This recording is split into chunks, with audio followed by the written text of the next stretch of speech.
नमोस्तु महाराज जी। 28 मूल गुणों का पालन करते हैं पूज्य मुनि महाराज, 22 विषयों को भी सहते हैं, उपसर्ग आदि सहते हैं, फिर भी द्रव्य लिंगी रह जाते हैं। किस कारण से होता है? क्या मुनिराज को पता होता है कि वह कौन से लिंगी हैं, द्रव्य लिंगी या भावलिंगी? द्रव्यलिंगी और भावलिंगी ये दो शब्द ऐसे हैं जिनको केवली भगवान के अलावा कोई भी नहीं जान सकता। स्वयं भी मुनिराज अपने भावलिंगत को प्रकट नहीं कर सकते। मात अपनी द्रव्यलिंगी भी वह नहीं है जो 28 मूल की चर्या का पालन न करे, वो तो भ्रष्ट है। चाहे द्रव्यलिंगी हो या भावलिंगी, 28 मूल गुण तो उसको पालन करना ही पड़ेगा। और द्रव्यलिंगी और भावलिंगी की कोई भी व्याख्या, कोई भी शास्त्र कभी जान नहीं सकता।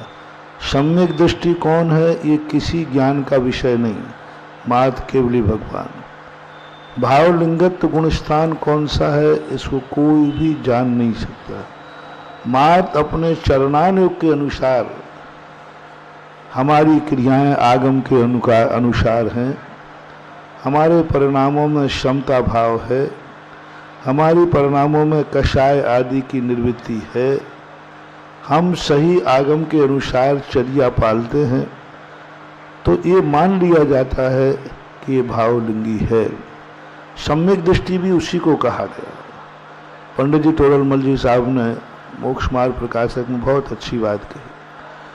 उन्होंने कहा कि अंदर के सम्यक दृष्टि का विषय अवध ज्ञानी भी नहीं बता सकते। वो भी बताएंगे तो कर्मों के उदय से निमित्त बना के बनाएंगे, सीधा उनका भी विषय नहीं है। सम्यक दृष्टि की बाह्य क्रियाएं देख करके और अंतरंग परिणाम वो स्वयं देख करके तुम्हारा लक्ष्य क्या है, तुम मुनि किस लिए बने हो? मोक्ष के लिए, कर्मों के क्षय के लिए। यदि ऐसा परिणाम धर्म की क्रिया करते समय है तो वो भावलिंगी है। श्रद्धेधि पत्यधि रोचेधि पुणोतः फासेधि धम्मं भोग निमित्तम नातु कम्मक्षय निमित्तम। पूज्यवर कुंद भगवान ने भावलिंगी संत की एक बहुत अच्छी परिभाषा की कि तुम्हारी सारी क्रियाएं यदि मोक्ष के लिए हैं, कर्मों की निर्जरा के लिए हैं, अब ये निर्णय साधु स्वयं करे कि तुम सामयिक क्यों कर रहे हो। कर्मों की निर्जरा के लिए, मोक्ष पाने के लिए, ये तो हमें पता होता है। तुम किस लिए प्रतिक्रमण कर रहे हो? कर्मों के क्षय के लिए, मोक्ष के जाने के लिए। तुम किस लिए स्वाध्याय कर रहे हो? तुम किस लिए इरियापथ का पालन कर रहे हो? जो भी तुम त्याग तपस्या कर रहे हो उसमें तुम्हारा लक्ष्य क्या है? कर्मों का क्षय और मोक्ष यदि तुम्हारा लक्ष्य है तो उसे भावलिंगी संत कहा गया। गृहस्थ को सम्यक दृष्टि कहा गया। पूजा पाठ आदि यदि वो मोक्ष के लिए कर रहा है, सम्यक दर्शन की प्राप्ति के लिए कर रहा है, तो वह सम्यक दृष्टि मानना चाहिए। यह अनुमान से स्थूल रूप से कहा, सूक्ष्म रूप से तो ये पर्याय केवल ज्ञानी का विषय है। केवल ज्ञानी के अलावा कोई भी बताता है। कई लोग अपने सम्यक दर्शन की बात करते हैं। सम्यक दर्शन के लोग जयंती मनाने लगे। अरे सम्यक दर्शन का कैसे तुम्हें पता? लोग कहते हैं हमें इतने बज के इतने मिनट पर सम्यक दर्शन हुआ। अरे भाई, तुम सम्यक दर्शन हो रहा था तो घड़ी देख रहा था कि सम्यक दर्शन का आनंद ले रहा था? कैसे पता चला कि वह इतने बजे थे? वो तो एक निर्विकल्प निर्वेद दशा होती है। उस समय वो तत्व चिंतन में इतना लीन हो जाता है, कहाँ घड़ी की पड़ी, कहाँ तारीख की पड़ी, ऐसा उसके ज्ञान का विषय नहीं बनता। और जो ऐसा मनाते हैं वे मिथ्या दृष्टि है। जो कहते हैं हमें फलानी तारीख में सम्यक दर्शन हुआ, वे नियम से मिथ्या दृष्टि मानना। कोई भी व्यक्ति अपने गुणस्थान की, अपने उपलब्धि की अंतरंग यदि कहता है मुझे फलानी तारीख में भावलिंगत प्रकट हुआ, समझ लेना मिथ्या दृष्टि है। हमें सम्यक दर्शन फलानी तारीख में हुआ समझ लेना मिथ्या दृष्टि है, क्योंकि इसकी घोषणा करने का अधिकार मात्र केवली भगवान को है। कितने संत होते हैं आचार्य जिनको शिष्य भावभ्य है, मिथ्या दृष्टि है, और उसके संग में दीक्षित कितने मुनिराज दीक्षा लेकर भावलिंग प्राप्त करके मोक्ष चले जाते, और गुरु महाराज मिथ्या दृष्टि है। अब देख लीजिए, गुरु महाराज मिथ्या दृष्टि हैं, अभव्य हैं, उनको कभी सम्यक दर्शन होना नहीं, लेकिन उनके शिष्यों को शिष्य भी नहीं समझ पाए कि मेरा गुरु मिथ्या दृष्टि है, क्योंकि चर्या सब शुद्ध थी। उन मिथ्या दृष्टि अभव्य आचार्य के द्वारा दीक्षित अपने गुरु मिथ्या दृष्टि थे, अभव्य थे, उनके चरणों में उनके द्वारा दीक्षा लेकर मुनि महाराज मोक्ष और केवल ज्ञान प्राप्त कर लेते हैं। जब वो ही पता नहीं कर पाए तो तुम और हम क्या पता कर पाएंगे। ऐसे शास्त्रों में बहुत सारे उदाहरण मिलते हैं। कई लोग ऐसे बताते हैं कि पहले 6 ऋतु के फल आ जाते थे। एक स्थान पर एक चित्र बना था भावलिंगी और द्रव्यलिंगी का, तो वहाँ चित्र बना था कि शेर कुत्ते छोड़े गए, वे भावलिंगी संत को देखकर शांत हो गए और द्रव्यलिंगी को उन्होंने भक्षण कर लिया। एक पेड़ के नीचे, पेड़ सूखा था वो हरा हो गया तो बोले भावलिंगी है, और जो सूखा पेड़ था वो हरा नहीं हुआ तो द्रव्यलिंगी है। तो मैंने ये चित्र देखा और पढ़ा, मैंने कि भाई थोड़ा होश में आ जाओ। यदि शिकारी कुत्ते छोड़े गए, वे शांत हो गए, यदि यही भावलिंग का लक्षण है तो फिर तो मुनिराजों को, सुकौशल को, शेरनी को शांत होना चाहिए कि नहीं। सुकौशल महाराज सुना नाम सबने, शेरनी ने खाया। सुकौशल महाराज भावलिंगी थे कि द्रव्यलिंगी? नियम से भावलिंगी, मोक्ष प्राप्त किया, पर शेरनी ने उनको कैसे खाया, कैसे शांत नहीं हुई शेरनी। सुकमाल मुनिराज को पूर्व भाव की बैरर श्यारणी भावलिंगी थे, शर्वार सिद्धि गए हैं, तो वो श्यारणी शांत क्यों नहीं हुई। पांडव आदि भावलिंगी थे, बैरी ने आकर के उनको आभूषण पहनाए, वो बैर भाव क्यों नहीं भूले। क्योंकि भावलिंगी को देख करके तो बैर भाव भूल जाना चाहिए। चलो ये सब छोटे मोटे चीज हैं। पारसनाथ को देखकर, पारसनाथ तो जब तीर्थंकर अवस्था में जब वे मुनि बने, वे भावलिंगी थे कि द्रव्यलिंगी? हैं? भावलिंगी ही थे तीर्थंकर, पर कमठ उनको देखकर बैर क्यों नहीं भूला। भावलिंगी को देख करके तो बैर भूल जाना चाहिए था, बल्कि पारसनाथ को देख करके कमठ का बैर और जाग गया। वैसे शांत जा रहा था, पारसनाथ को देखकर इतना क्रोध आया उसको कि 8 दिन तक परेशान होते। तो ये ऊट पटांग जो निर्णय ले लेते हैं शास्त्रों में, ये घटनाएं घटी हैं, लेकिन वो भावलिंग का प्रमाण पत्र नहीं, थर्मामीटर नहीं है। ये अतिशय कहलाते। कुछित कचाचित महाराजों के जीवन में शिकारी कुत्ते को छोड़े वे शांत हो गए, लेकिन कुछ भावलिंगी मुनिराजों को छोड़े उनको खा गए। सुकौशल आदि, गजकुमार को सिगड़ी रखी बैरी ने, उसका बैर शांत नहीं हुआ। तो इस प्रकार की ये जो है, और हरा पेड़ हो गया तो इसमें तो फिर भद्रबाहु स्वामी पकड़े जाएंगे। 12 साल को यहाँ से जाने नहीं चाहिए था, क्योंकि जहाँ भावलिंगी मुनिराज रहेंगे वहाँ अकाल पड़ना ही, क्योंकि हमेशा हरा भरा बना रहेगा।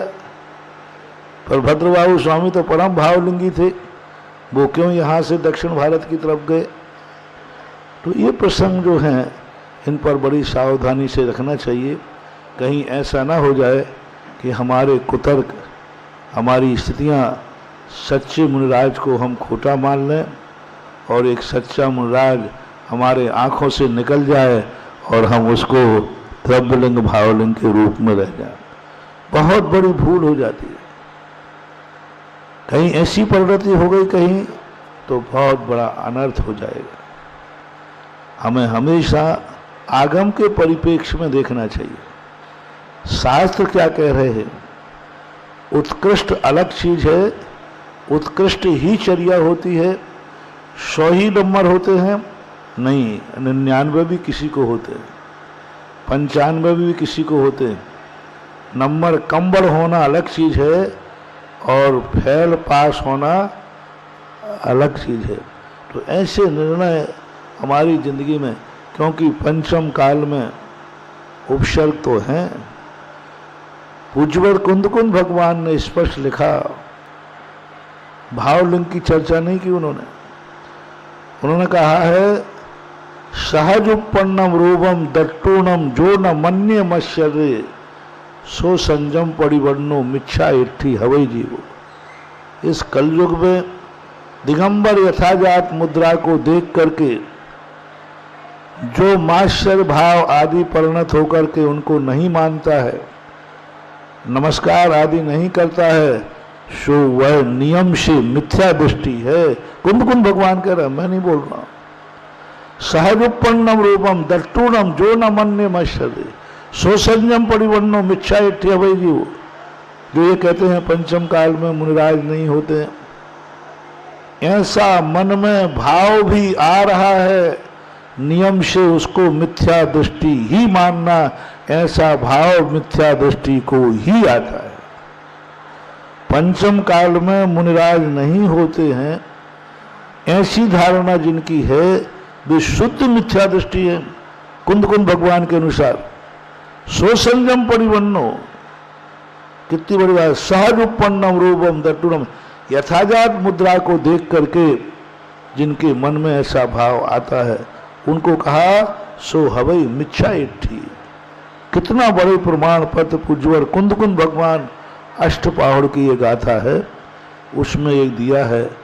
और उन्होंने स्पष्ट कहा, पंचम काल के अंत तक भगवान महावीर स्वामी के बाद से आज तक एक दिन भी कभी भारत भूमि भावलिंगी संतों से रहित नहीं हुई, होगी नहीं। क्षेत्र बदल सकता है। जैसे बीच में 500-600 साल तक मुनि महाराज नहीं रहे, क्यों नहीं रहे? उत्तर भारत में नहीं रहे, दक्षिण भारत में थे। पूज्यवर शांति सागर महाराज के पहले भी मुनिराज थे। 1932 में बंशीधर जी ने एक शांति सागर चरित्र लिखा, उसके पहले उन्होंने एक सिद्ध सागर महाराज का वर्णन किया है। यानी भारतवर्ष में कहीं थे, ठीक है, द्रव्य क्षेत्र काल के अनुसार कई बार चर्या में परिणति आ जाती, विहार नहीं कर सकते थे। एक मठ नसिया टाइप की होती ना, जैसे प्रांगण है, इसी में रहते थे, बाहर नहीं जा सकते क्योंकि राजा की आज्ञा नहीं है, वातावरण प्रतिकूल है, तो एक स्थान पर रहते थे वो, लेकिन थे। आज तक कभी भी, और पंचम काल के 3 वर्ष 8 माह 15 दिन तब तक रहेंगे, तब तक भारतवर्ष में नियम से भावलिंगी संत विद्यमान रहेंगे। ये कुंद भगवान की घोषणा है। बरे दुस्सम काले लहरि देवत्तम इंदत्तम छ। इस पंचम काल में भावलिंगी संतों को मोक्ष तो नहीं है, लेकिन भावलिंगी संत, इस दुस्सम काल शब्द दिया, दुस्सम काल है ना पंचम काल में, मुनि महाराज, लोकांतिक देव, सौधर्मेंद्र आदि एक भवतारी पद को प्राप्त कर सकते हैं। ये कुंद भगवान, और तो ठीक है, अपने सबसे बड़े प्रमाणिक आचार्य कुंद भगवान। जैन दर्शन के आज के युग में कुंद भगवान हमारे ऐसे प्रमाण पत्र हैं कि उनकी वाणी से, उनके शास्त्रों से जो प्रमाण पत्र मिल गया, उससे बड़ा कोई प्रमाण पत्र होता ही नहीं है। और कुंद भगवान ने कह दिया, पंचम काल के अंत तक भावलिंगी संत रहेंगे, सो हैं। और रहेंगे। कभी ये धारणा नहीं बनाना कि पंचम काल में भावलिंगी संत नहीं होते हैं। हाँ, सभी होते हैं ये नहीं कह रहा हूं, तो सभी तो चौथे काल में भी नहीं होते। चौथे काल में भी भ्रष्ट साधु थे, चौथे काल में भी द्रव्यलिंगी थे। चौथे ऐसा एक भी तीर्थंकर का काल नहीं है जिसमें द्रव्यलिंगी और भावलिंगी का भेद। इस प्रकार से अपन को सम्यक धारणा बनाना है।